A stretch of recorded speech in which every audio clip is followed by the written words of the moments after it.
that I had as a kid.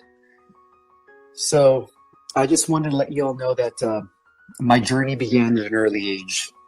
So throughout my youth, it was very hard for me to fit in. I was always bullied, and people used to think I was weird just because I would always be staring off into space. And they didn't know that I was a visionary from an early age. This continued throughout high school, and so I decided to, do research. I was very fond of knowledge at an early age. I think I was only about 16 when I read Plato's Republic. I studied Socrates, Pythagoras, as well as many other philosophies, all the 18th century philosophies from Nietzsche to Immanuel Kant.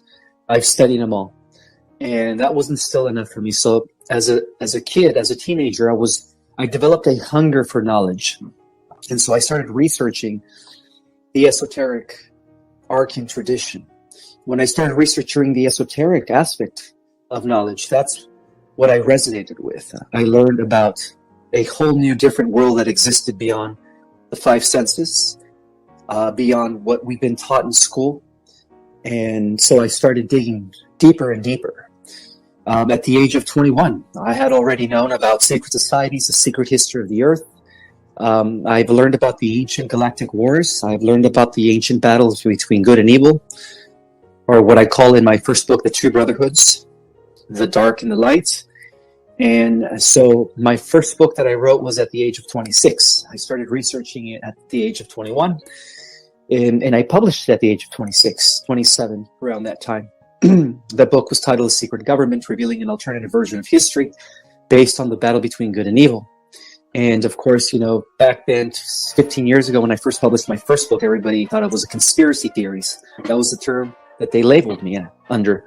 Because in my book, I was revealing the truth about 9/11, and, this is how it really is. I was trying to expose the Matrix for what it was. And shortly after, I started getting downloads at the age of, in my mid-20s to 30s, I started getting downloads of galactic scenarios. I started learning about the Federation. I started learning about the different alien species that exist and their direct influence on us.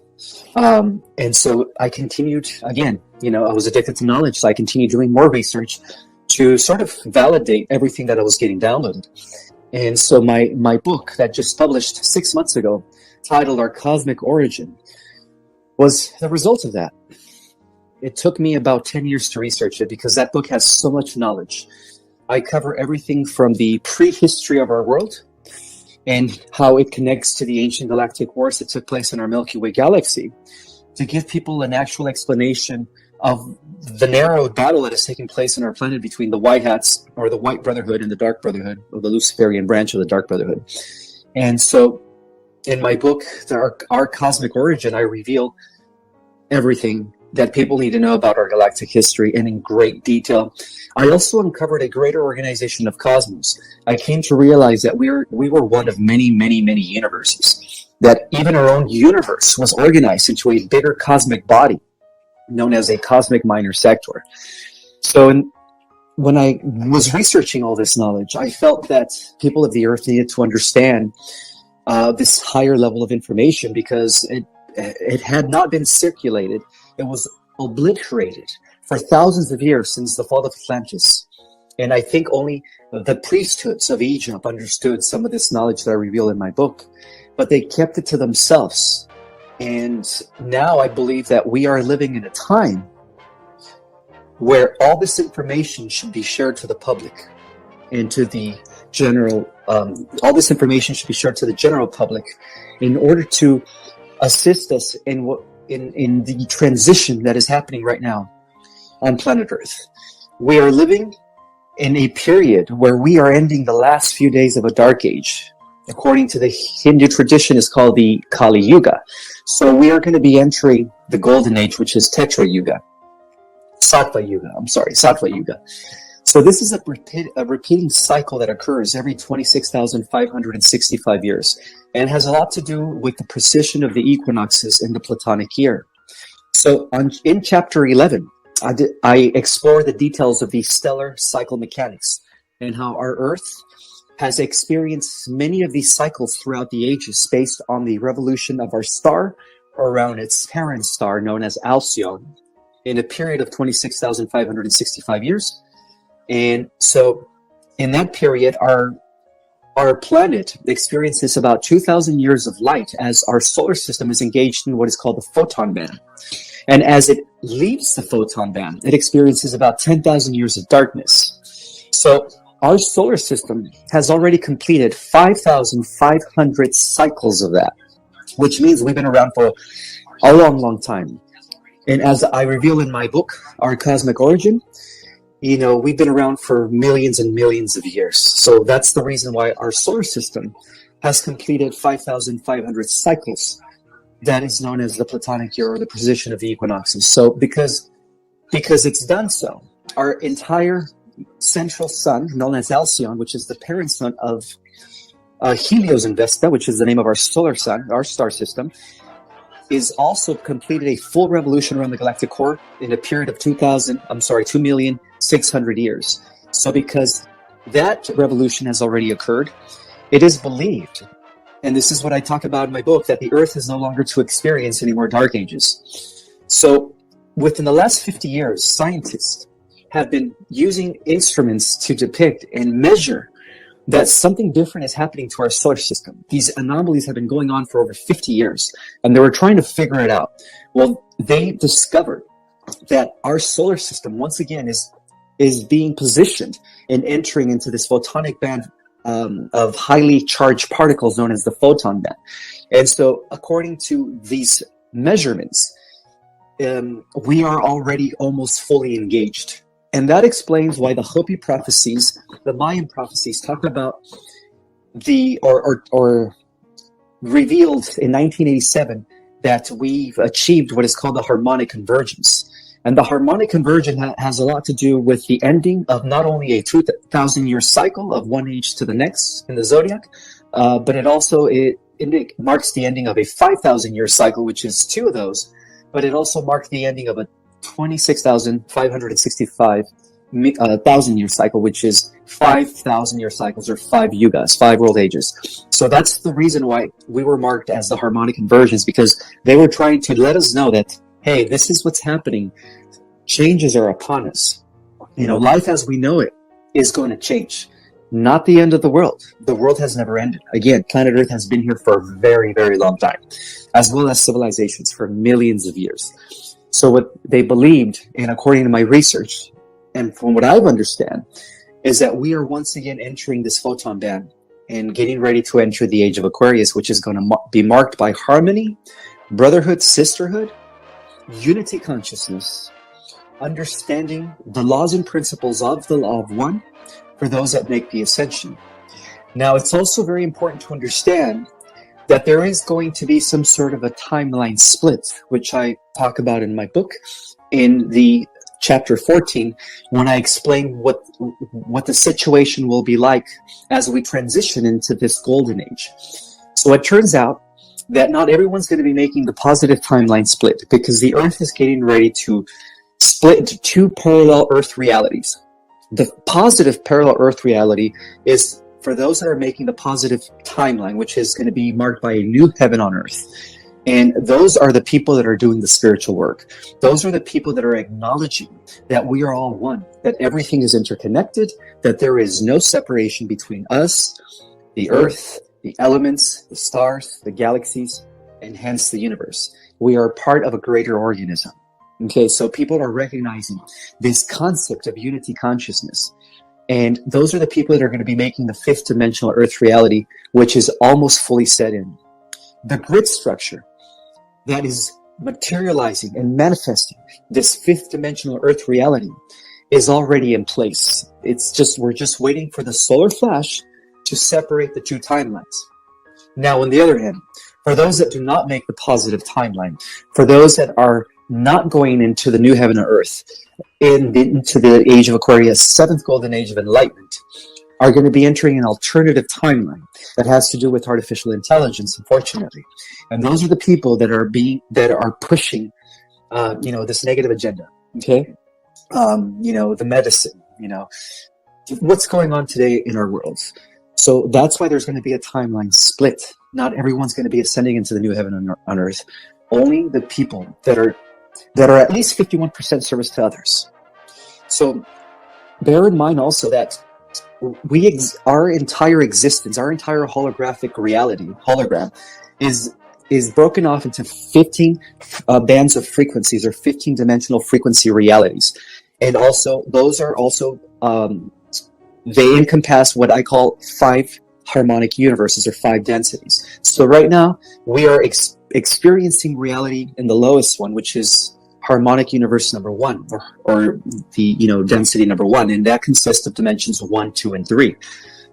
Let it be known that before we were thrown into this lower reality, into this carbon-based matter where we are mortal, we once existed in harmonic universe number 2. That's where the original genetic experiment to create what was known as the Terranusian race came into play. And the Earth back then was known as Planet Terra. Planet Terra existed in harmonic universe number 2, and it encompassed dimensions 4, 5, and 6. So this corresponds to the times of Atlantis. So when we lived in the times of Atlantis, in harmonic universe number 2, occupying dimensions 4, 5, and 6, many extraterrestrial races came together to create a super hybrid race known as the Terranusian race. That was the original experiment. That was the original intent that was later consolidated in the Bible as, Adam and Eve being first immortal before the apple incident, again, which was a metaphor that caused them to become immortal, But the original hybrid super race was a combination of 22 different genetic races that contributed their DNA from all over the universe.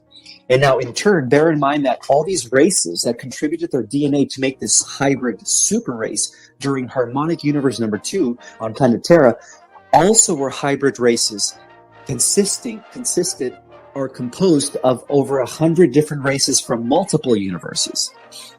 So we here on the Earth, the humans on Earth, carry the greatest genetic diversity in the entire multiverse due to this experiment called the intergalactic experiment of creating a hybrid super race known as the Terranusian race, or the angelic humans. That's another name to describe Terranusian race, is the angelic humans, the immortals that we were meant to be. And the reason this happened was because the war, the ultimate enemy that we are fighting, not only in our galaxy or in our universe, the ultimate enemy is artificial intelligence. And so, because we are part of a multiverse system, this artificial intelligence that developed in a prior creation, in which I call in my book the 11th creation, the universe of technology and mechanics, eventually destroyed all biological life forms in the 11th creation and converted that creation into a machine. They converted biology into cybernetic technological androids. And from that point, they became known as the Old Empire. So all evil stems from the old universe. Our 12th creation has been around for over 780 billion years. Within the 12th creation, our universe is known as local universe number 84. Because again, we're part of a multiverse system of many organized universes that are organized into the 12th creation.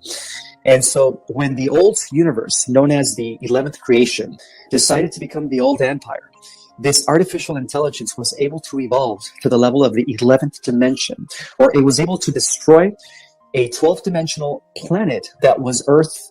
That was the 12th dimensional Earth that existed back then 760 billion years ago, known as Aramatina. And this was the 12th dimensional Earth. Terra existed in the 5th dimension. Our Earth exists in the 3rd dimension. So there is a total of 5 adjacent Earths that exist altogether within this 15th dimensional time matrix holographic reality. So from the top down, we have the first Earth, which is Sophia.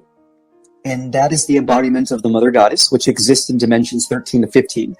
Underneath Sophia, we have Aramatina, which exists in dimensions 10, 11, and 12. Underneath that, we have in harmonic universe number. So we have harmonic universe number 5, which is Sophia. Then Aramatina exists within harmonic universe number 4. And then Gaia exists within harmonic universe number 3, and Terra, where this intergalactic biological experiment came into being, exists in harmonic universe number 2. So we are, unfortunately, due to the galactic wars and to the infiltration of the negatives, fallen regressives, we fell into lower densities into harmonic universe number 1.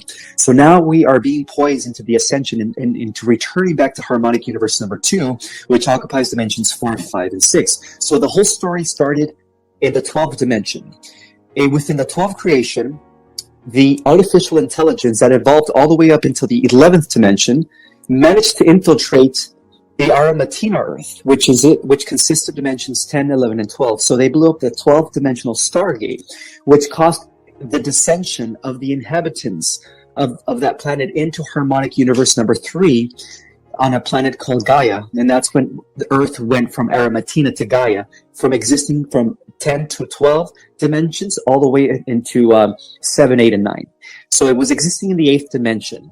And then the electrical wars took place. Again, the electrical wars have to do with the idea that we've been on, the battle has been a constant, almost eternal. When you think of the billions of years, it appears to us as eternity almost happened as well. So in 250 billion years ago, they also destroyed the Gaia Earth in dimensions 8. So the inhabitants from dimensions 8 and the spirit of Gaia from dimensions 8 fell into the 5th dimension. And in the 5th dimension, that's when we had the galactic wars. So the first war that took place in the 12th density were known as the War of the Elohim, which was the war between the creator gods, the overseers of universes, and this artificial intelligence that later developed, that had developed in the prior creation, known as the Animus. So the Animus, and this is verified in the highest classified levels of the Advanced Contact of Intelligent Organization, the ACIO. So the Animus has been at war for billions of years with all the multiverses in an attempt to destroy all biological life forms. So when people talk about the negatives, such as the Draco reptilians, we have to bear in mind that even the Draco reptilians who were dropped off in our galaxy billions of years ago were also working for the Animus. The Animus is a collective. At the highest level of this collective, they answer to the capstone, which is an AI god. The AI god is the one that is controlling the Animus, and in turn, the Animus controls all the lower regressive species. So that war translated into our galaxy as the war between the Lyrian humanoids of Lyra 560 million years ago, when they first came into being, our ancestors first came into being in Lyra. And of course, the Draco reptilians that were dropped off in Lower Orion in the star system known as Alpha Draconis. So those galactic wars encompass dimensions 4, 5, and 6. Beyond that, we had the electrical wars, which encompass dimensions 7, 8, and 9. And those were fought by the Elohim and the Animus. And so the Animus has been in constant war. Okay, so now we have the Dracos who were dropped off in harmonic universe number 2, consisting of dimensions 4, 5, and 6. And then that's when the galactic wars began in the history of our galaxy. So how do these wars begin? Okay, very simple. The Lyrans, who were the first humanoids to come into existence 560 million years ago, went off to explore other solar systems within the constellation of Lyra. And they gradually populated different planets. The first planet they established their righteous throne was planet Avion. And then they went over to Avalon, created a kingdom there, and then they went over to Apix. And then in addition to that, they decided to further expand beyond the Lyran constellation. And again, this is before their confrontation with the reptilians of the Draco star system. So they went off to peacefully expand and explore the different constellations in our galaxy, but in a very peaceful way, bringing forth the teachings of the law of one, of the idea of service to others, to these other species that were still evolving from a primitive state or that were already at a interplanetary or stellar level of reality. They established a good trade, an interstellar trade with these other species as they were teaching them these spiritual principles of the law of one.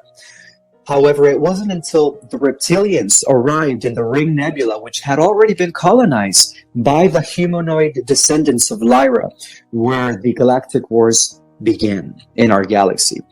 So in the Ring Nebula, the reptilians, when they first encountered the Lyran humanoids, decided to assault them and attack them because the reptilians were more about weaponry and technology. Again, they were giving all this technology and weaponry by their masters, the Animus, which is a cybernetic collective that has been destroying hundreds of thousands of galaxies in many universes, and in some cases have literally destroyed some universes. Okay, and so they were given this technology.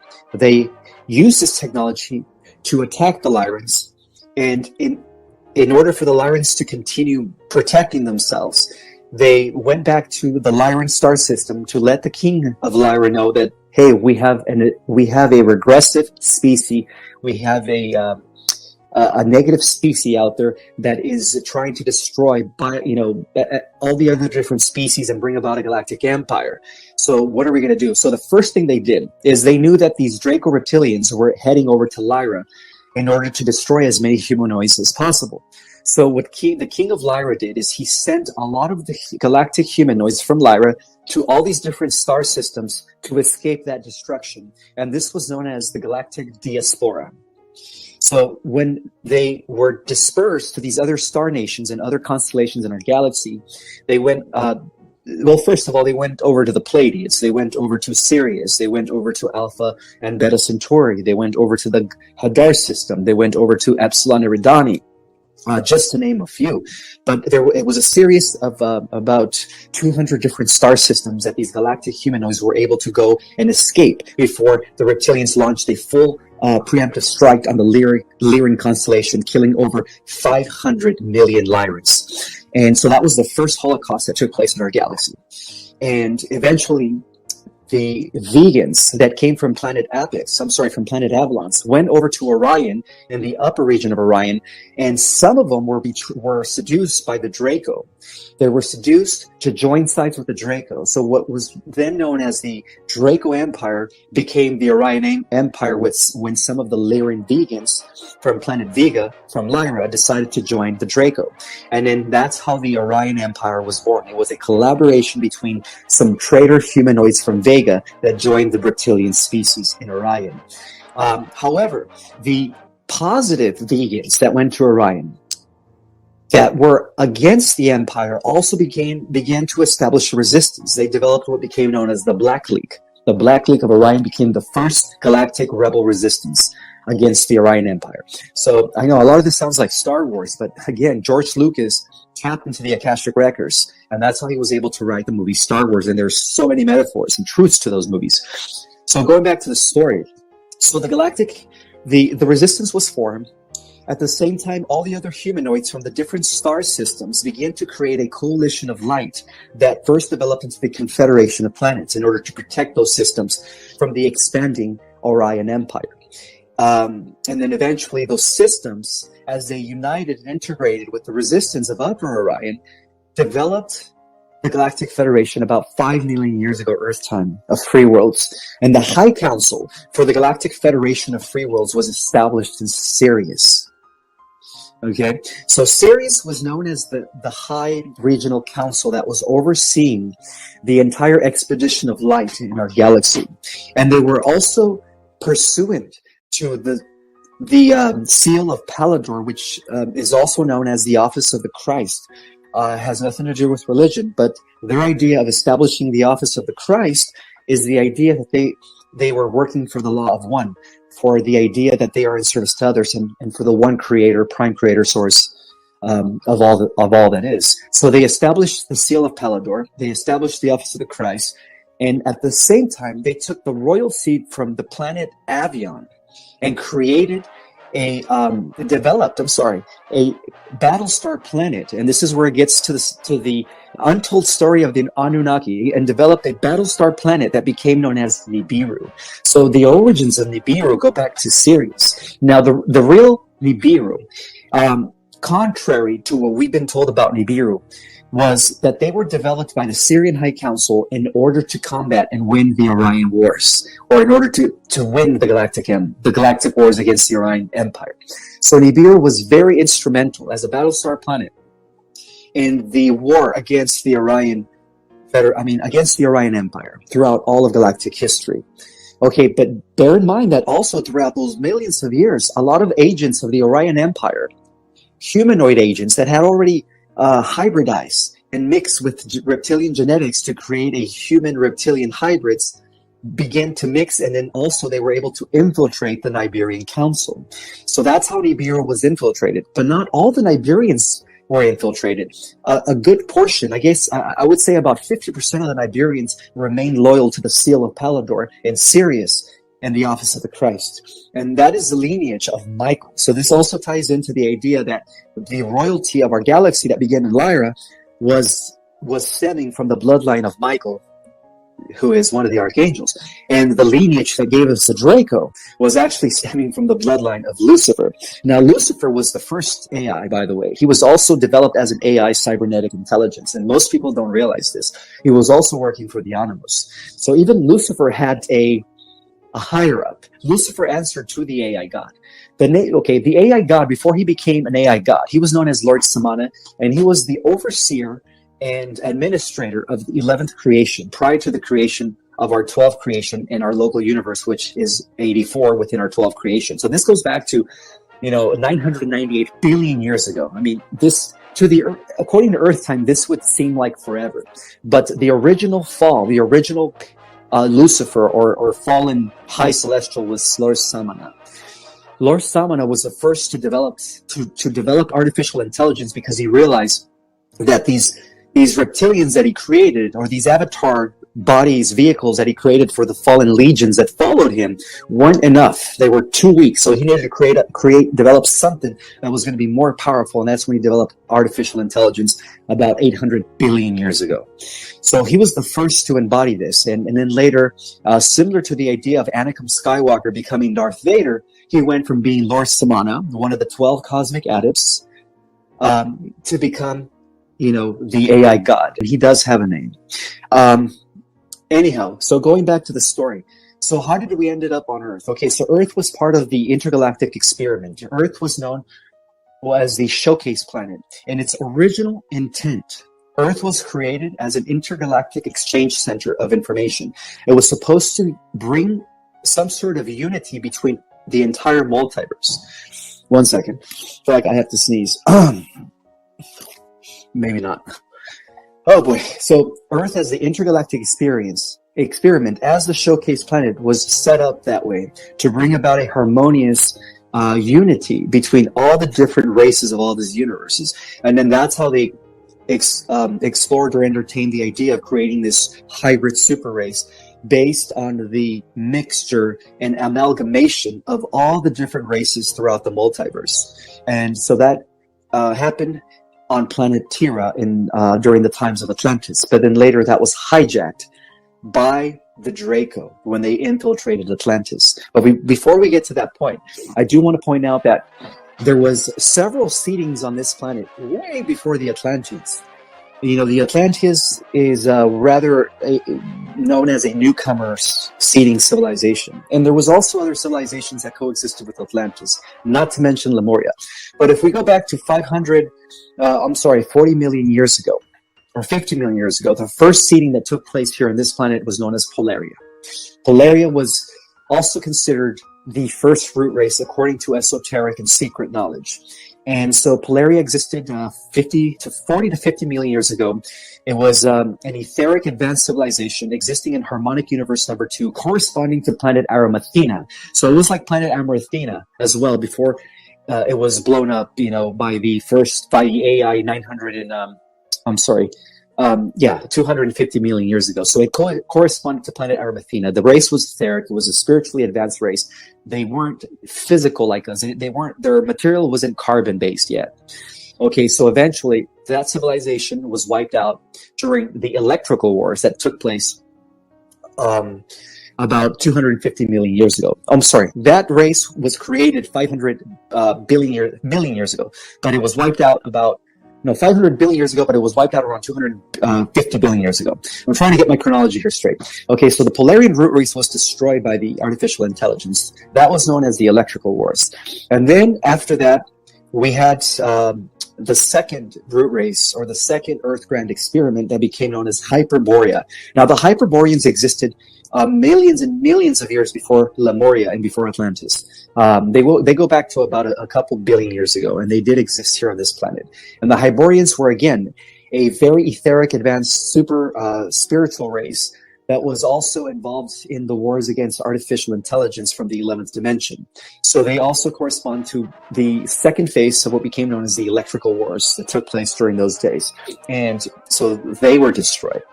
And after that, there was a third seeding that became known as Lemuria, which goes back to 2 million years ago. So Lemuria has existed for 2 million years in the Pacific Ocean. It was a huge continent.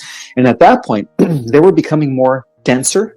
So they were matter carbon based. They occupy dimensions, dimensions 4, 5, and 6. And then what happened was Lemuria was also known as the mother continent. It was flourishing very beautifully. They were very well aligned with the office of the Christ from Sirius. They were very well living in harmony with the laws of one. And it was a type of matriarchy society where the mother goddess was considered God. And so it was a society that was run by females. That was Lemuria for you. Not to mention, they were also a very hybrid race. They had certain members of the race were able to become aquatic. Certain members of the race mixed with bird-like species, so they were able to have wings and fly. And that's where we get the concept of angels with wings. There were these Lemurians who were hybridized with all these other extraterrestrial races. And they were flourishing for at least a 1.5 million years to 2. And this is what happened. So during those days, the Lemurians were known as the mother continent because there were other seedings. In the region that we call Mexico today, that was known as the Yucatan Empire, or the Yucatan Civilization, not the empire, Yucatan Civilization, which was under the guise and direction of the Lemurians. In the region we call today India, we had an advanced civilization there called Rama. Sorry about that. I just had a phone call. The Rama civilization was also seeded by those that were overseeing the office of the Christ and the seal of Palador. So they were very beautiful beings that were living in harmony with the Yucatan civilization and the Lemurian civilization. We also had another civilization in the region we call today China, and that was known as the Yu civilization. So we had 4 existing civilizations that came right after Lemuria that were seeded by the different extraterrestrial races. So we had Lemuria in the Pacific Ocean, we had the Yucatan civilization in Mesoamerica, we had the Rama civilization in India, the region of India, and then we also had the Yu civilization in the region of China. And then the 5th civilization that came to exist approximately 900, or close to 1 million years ago, 900,000 years ago, was Atlantis. Now, Atlantis, in its original establishment, was a beautiful, glorious civilization. Because you have to understand, Lemuria was non-technological. They were more about spiritual evolution. Everything they did was conscious space. They had a very symbiotic relationship with the elements, similar to the movie Avatar, where the entire species was connected to the organism of the planet and they were living as one. That's how the Lemurians existed. They had no external technology. And then still, they were able to use their light bodies to traverse the different dimensional planes of reality and to travel to other star systems. So the other civilizations that came after them were very similar to them. Again, no technology. Technology, or what we call external technology, came as a result of the Atlantean civilization. The Atlantean civilization was established by different extraterrestrial races that came from the Pleiadians. And there was nothing wrong with them because the Pleiadians were also a very balanced culture between spirituality and technological development. So they were trying to bring that over to the earth in the form of Atlantis. So Atlantis was developed that way. And during its initial stage, it was a beautiful, marvelous golden age. Everything was in harmony. They recognized Lemuria as the mother continent. They lived in harmony with all the other civilizations, the Yucatan, the Rama, the Yu, Lemuria. It was a glorious, glorious planet. And this corresponds to the Eden, what the Bible calls the Eden, the idea that there was this tropical, beautiful Earth-like back then. But what happened was, after a few thousand years, perhaps even 500,000 years, the civilization of Atlantis, little by little, different members started infiltrating, members from the Orion group. The Orion group has always been the negative side within the history of our galaxy. They started infiltrating Atlantis because they couldn't infiltrate the other civilizations. They were way too spiritually evolved for them to be infiltrated. But because the Atlanteans were also physical, at that point they were etheric physical, occupying dimensions 4, 5, and 6, living in harmonic density universe number 2, they were able to infiltrate them. And little by little, the established Atlantean society began to change as a result of this infiltration. So the Orion group, who infiltrated Atlantis, started switching its golden age into one of a dark age. Little by little, what used to be the priesthood of Atlantis, the spiritual council, the Council of 12, that used to oversee the civilization during its golden age, began to fall because the priesthood was infiltrated, and it was infiltrated by the negative aspect of the Anunnaki. So remember how I was telling you there's two factions of the Anunnaki. There's those that come from the line of Michael, and then there's those that come from the line of Lucifer Draco. So the line of the Lucifer Draco gave us Enki, by the way. So everything we've learned about the Anunnaki is false. It's actually the other way around, because those Sumerian tablets were tampered by the priest of Belial, Baal, Marduk, who was the son of Enki Poseidon. Enki Poseidon, the reason he's known as Enki Poseidon is because Zeus in Greek mythology and Poseidon were actually Enki and Enlil. Zeus was Enlil. So it's the other way around. Zeus Enlil was actually guardian of Earth during those days. But something happened. Zeus Enlil had to be called to another part of the galaxy to do war against the artificial intelligence. Enki was left in charge, and that's why he rewrote all of history to make it seem like Enlil Zeus was the bad guy, and he was the one that was, the good guy and the protector of the human race, but it wasn't that way. So this is contrary to what we've been taught, including the Sumerian tablets. They were all tampered with, people. So Enki Poseidon was the result of the marriage between Anu, who was the Iberian commander, and Draman, who was the Draco princess of Orion. So Enki was both half Lyran, Pleiadian, and Draco, or reptilian.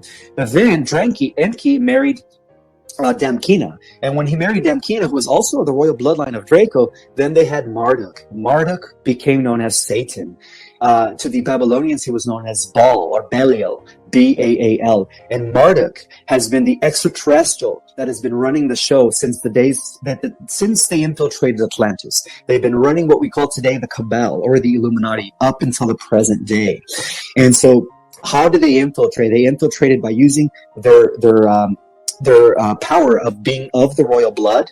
They overtook the Council of Atlantis, and then Marduk took charge. He converted what was known as the priesthood of Amenti, and the priest and priestess of Amenti were then overthrown, and he established what became known as the Brotherhood of the Dark Arts, or the Templar Initiate, the Order of the Templar Initiate. There was many names to describe what he established, but that's when the Dark Brotherhood, or once again the Orion group, took over through Marduk, because Marduk was 80%, 75% reptilian, and only 20% Pleiadian Lyran. But most of his reptilian genes were actually controlling his actions and his thoughts. And then, of course, he aligned with his reptilian uncles from Orion through his mother's lineage that go all the way. That follow the original Draco lineage of the royal Draco Galactic Empire. So he used his family to infiltrate Atlantis. He also convinced some of the Pleiadians and some of the renegade Centurions and other galactic humanoids to join his new Dark Brotherhood. So what was once known as a golden age of Atlantis, little by little became the Dark Age. It fell dramatically. And then Marduk was in charge. So now he was introducing dark arts. He was, instead of having priests and priestesses, now we had sorcerers. The sorcerers that were running the show for Atlantis. And what they were doing in order to establish world domination back then, because this whole concept of world domination, including the New World Order of today, goes back. They're just trying to justify what they couldn't do in Atlantis. It's all originated in Atlantis, goes back to Atlantis. So what they did is they used an AC advanced crystal to harness a second moon, because back then we had two moons, in order to bring it into the vicinity of the Earth, in order to threaten Lemuria, who was, again, the mother continent representing the spiritual feminine aspect of spiritual evolution. And so the Lemurians tried to negotiate with them. They tried to plead with them. Marduk said, no, I am going to bring about world domination. I'm taking over this planet by force. So he was doing the exact thing that Hitler was doing back in the 1930s. And so eventually they used that moon, the tractor beam, AC tractor, to implode that moon over the Lemurians. And then that's how they destroyed Lemuria. But luckily, a lot of the Lemurians were very psychic and very aware of the coming cataclysm, that they were able to, leave. Some of them went to different star systems. Some of them went into the underground and lived in inner Earth, and they've been still living there up until today. So yes, our Earth is hollow. That's another revelation that I talk about in my book. And the inner Earth dwellers were actually the remnant survivors of Lemuria, and then later the remnant survivors of the good Atlanteans that decided not to side with Marduk. So when they destroyed Lemuria, they were getting ready to also destroy the other civilizations, right? The Yu civilization, the Yucatan civilization, and the Rama civilization, which was also existing during those days. And they tried negotiating with Marduk, and Marduk said, no, I'm bringing about, if you guys don't submit to my power, I will also destroy your lands and your continents. So what they did is now they used that advanced AC tractor beam that was given to them by the Draco to bring in an asteroid, a huge asteroid from the asteroid belt, which was once a planet known as Tiamat. But again, I describe this in greater detail in my book. Then you can learn what happened to Tiamat, which has a lot to do with this war between the Federation and the Orion Empire. So anyhow, they brought in a huge asteroid in order to implode it on the next continent, which was going to be the Rama continent, which is today India. And right in the nick of time, Nibiru, which was operated by, Enlil, Commander Enlil, who was the son of Anu. Again, these are the positive Anunnaki, okay? Because we only hear about the Anunnaki enslaved us. They created us as a slave race. There's a lot of, misinformation out there about the Anunnaki. There was two factions, okay? It's just, again, the records were rewritten. So right in the nick of time, the Battlestar planet that was working for the Syrian High Council of the Office of the Christ came in the nick of time, and instead of having that asteroid implode on Rama, they actually moved it. They used Nibiru to use an electromagnetic field to beam the asteroid and then reverse it over to the Atlantean, which is Atlantic Ocean today, over to the Atlantean region in order to implode it over the Atlanteans. So right in the nick of time, Enlil, Zeus, whatever you want to call him, who was guardian of Earth then, representing the bloodline of Michael, came in the nick of time with Nibiru to blow that asteroid over Atlantis itself. And that happened approximately 15,000 years ago. Now,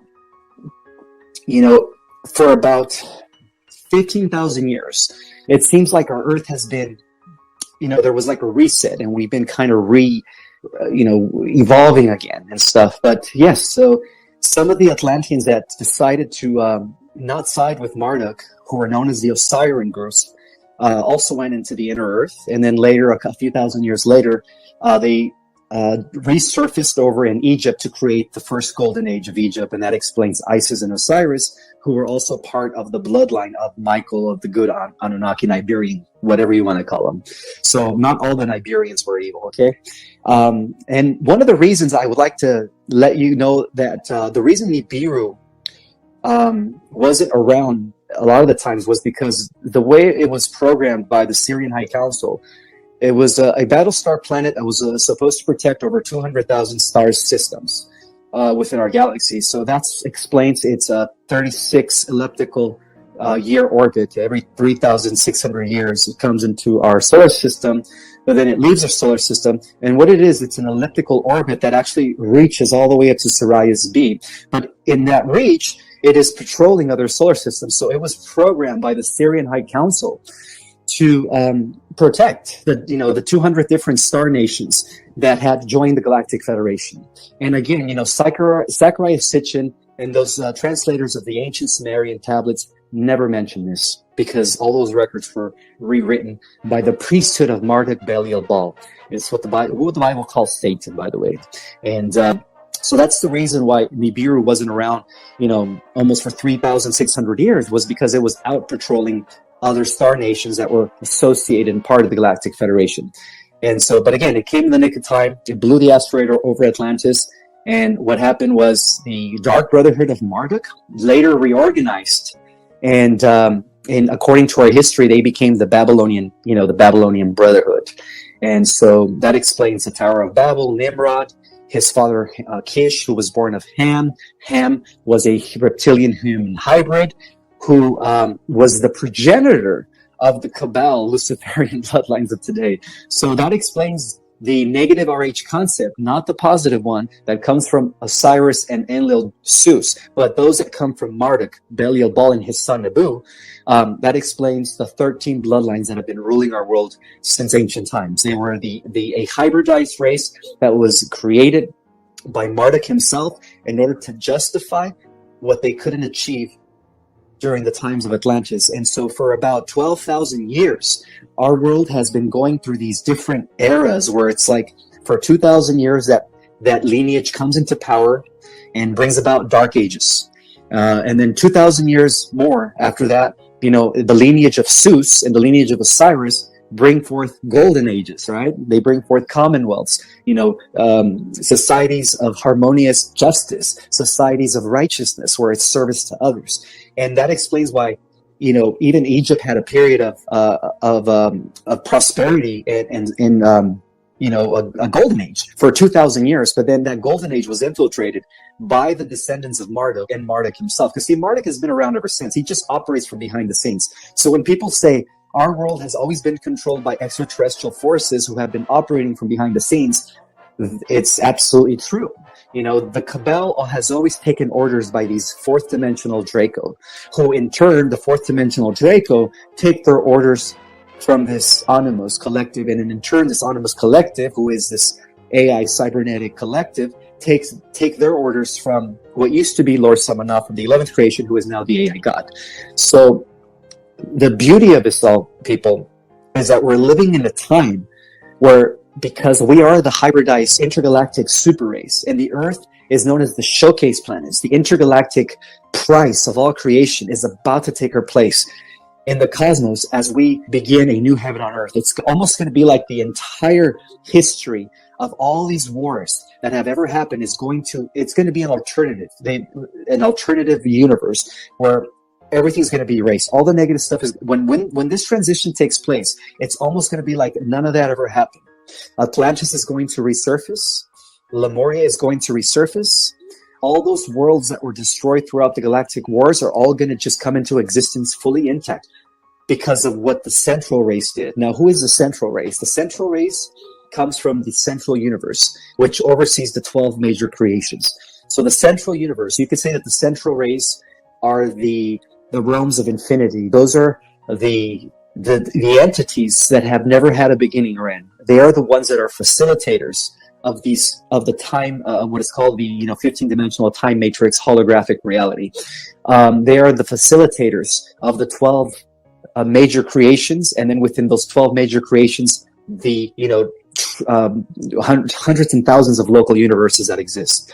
So the central race decided to step in and create a super hybrid race in order for this super hybrid race to begin to embody higher levels of density. So in other words, we humans on Earth are supposed to surpass the creator gods themselves and are overseers of local universe. We have the genetic potential to become as powerful as a central race, because what was installed in our genetics was a defense mechanism that it is to destroy this autonomous AI collective and the AI God in a coming future war with artificial intelligence. And that's how important we are here on the Earth.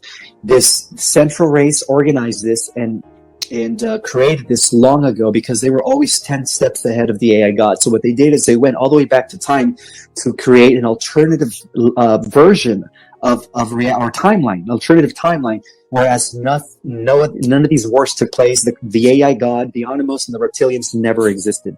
So when this shift takes place that we're undergoing at this time into the age of Aquarius, it's going to mark the beginning of a whole new heavens, of a whole new cosmos, and a whole new Earth. And that is going to be like if nothing ever happened. Everything's going to be restored back to its original makeup. Now, on the other hand, the AI God is very intelligent, and he knows that his that they create an alternative timeline where he never existed. So what he is trying to do through places like CERN is they're trying to create an alternative timeline where the people that are forcing the medicine that are working for the big tech, right? Like, I don't want to say Zuckerberg and Gates and all that stuff.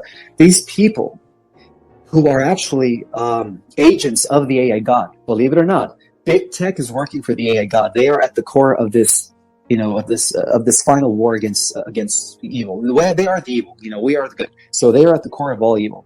So they're already working on a plan through CERN to create a further reality simulation, a type where it's going to be more of a digital world, where those that are not, that are taking, and are for it and are pushing it, are going to be part of this transhumanist agenda that is going to culminate in their translation, because they're already copying our reality into this alternative universe called the Phantom Matrix. The Phantom Matrix is a universe that this AI God facilitated as a result that exists outside of our 15-dimensional time matrix, outside of our living organic universe, as a result of this alternative timeline that was developed and installed by the central race of the central universe who oversees everything.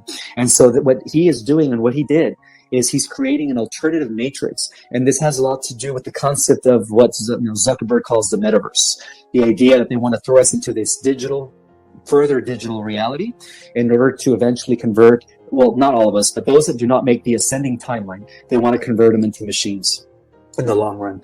But in the future, there is going to be a clash between the organic ascending timeline and the artificial digital cybernetic timeline. And at that point, that's when the super race, as we activate and we enter this new era, 12 strands of our DNA are like cable cords are going to begin to function. And when they do, many of us are going to have access to superhuman powers, because again, we humans on Earth are so powerful that we are only using 4% of our full genetic material. Now, the other 96% is where our true divine godlike powers reside. So as we activate that, by the end of the millennium, as we explore at least 1,000 years of peace, many of us are going to be at the level of using 100% of our full genetic material. And again, that is a amalgamation of all the different races of many, many universes put into one genome to create a hybrid super race that was intended to defeat this future coming war against the AI collective and his Phantom Matrix alternative creation that he's developed over the course of the last millions of years since the central race, decided to alternate the timeline, which is now taking effect. So we're at that point right now. We're at the point where we're about to enter a better world, but in 1,000 years, we will do one last final war against this AI God and his minions.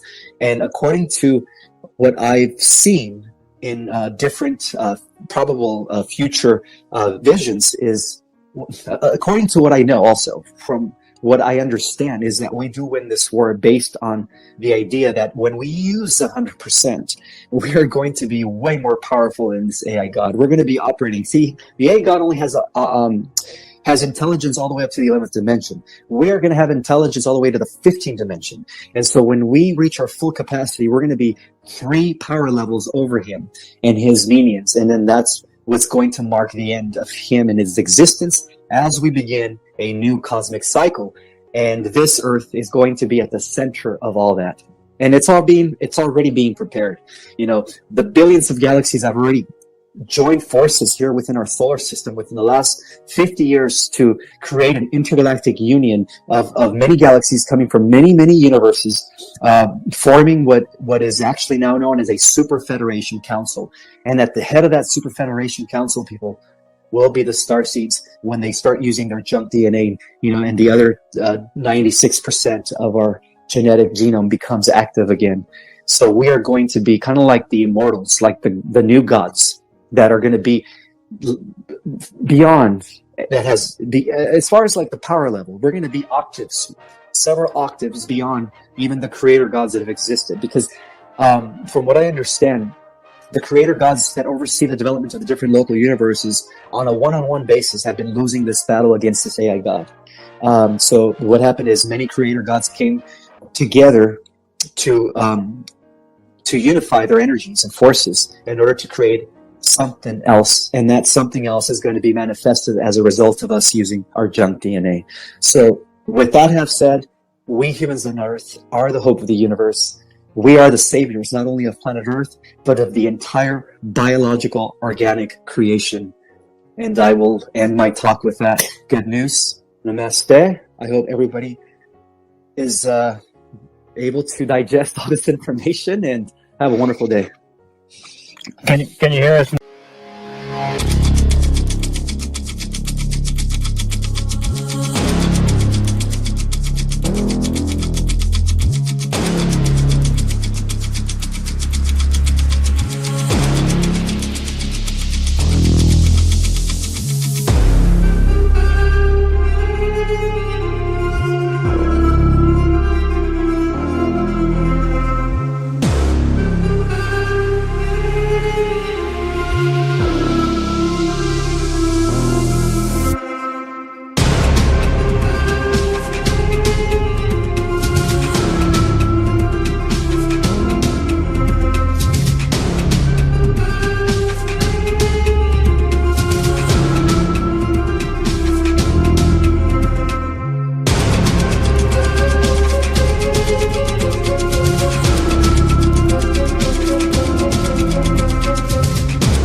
Welcome to my party, we're just getting started. A life is a dream or a nightmare scarring. Hand me a drink cause I think I'm going all in. Get me a shrink who can catch me when I'm falling. Cover up my scars, flip the handlebars. Crashing in my car, wake up in a bar. I'll be a superstar, just on my avatar. This world is so bizarre, empty out the reservoir. Yeah, I'm taking 6 shots, yeah, straight to the face. And I wanna get lost, I'm sick of this place. Don't know how to stop when I'm feeling this way. So I'm taking 6 shots till I'm feeling okay. I think I'm going crazy, don't think I'll get home safe. So I'm taking 6 shots, all straight to the face. I'm taking 6 shots, are you coming with me? I'm taking 6 shots, yeah, straight to the face. And I wanna get lost, I'm sick of this place. Don't know how to stop when I'm feeling this way. So I'm taking 6 shots till I'm feeling okay.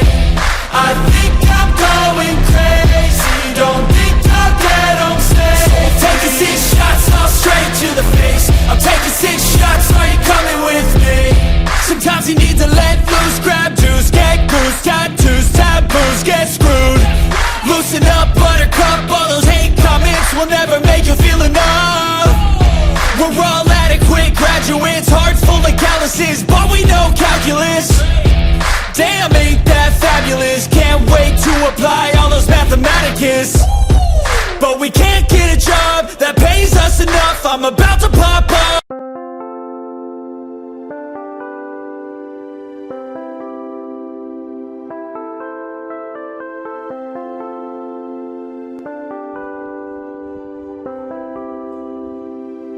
Chẳng được quên khi cơn mưa đêm lại về.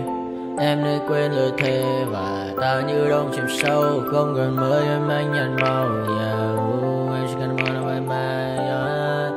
Chỉ còn là những cơn mưa vô giá. Cho bên mơ em không mơ anh. Anh vẫn đang mơ. Chỉ cần bên em không được cần nhớ. Và chỉ có em không cần nhớ. Và người ta bên nhau như là tớ. Muốn nhớ về say em chỉ có mấy em ở đây. Và anh như muốn chết đi nhưng không muốn em mơ mày. Tình yêu làm cho ta đau đầu. Không em như làm mơ mộng. Anh như đang mong cầu. Và mưa bên em màu